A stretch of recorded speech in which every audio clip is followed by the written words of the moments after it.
Eliza bera horren gainean ere hainbat gora bera dagoz eta hainbat teoria dagoz, ez? Alde batetik lehenengoa da garrantzitsua dena kasu honetan, Elizaren kasuan, hiria sortu, beko aldean sortu zen, lehen aipatu dugu bi kaleko egitura horrek, eta Eliza euki beharrean horrelako leku nagusi bat, okupatu beharrean leku nagusi bat, plazan edo horrela, beste lekuetan horrela gertatzen da. Eliza beti dago leku nagusi batean edo garrantzitsu batean, kasu honetan hiritik kanpo dago. Probek baztertuta dago.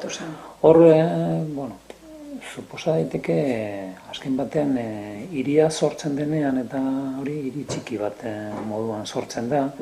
Bide hau kontrolatzeko eta segurtasuna emoteko bideari gauza handirik ere zen beharrezkoa eta segurazko aprobetxatu zen hor zegoen beste baseliza txiki bat, Eliza parrokia bihurtzeko.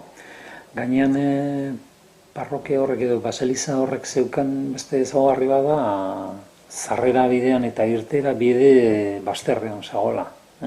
Merkantzia guztiak bertatik pasatu behar ziren. Beraz, baita ere merkantzia kontrolatzeko eta ikuskatzeko eta oso leku aproposa zen.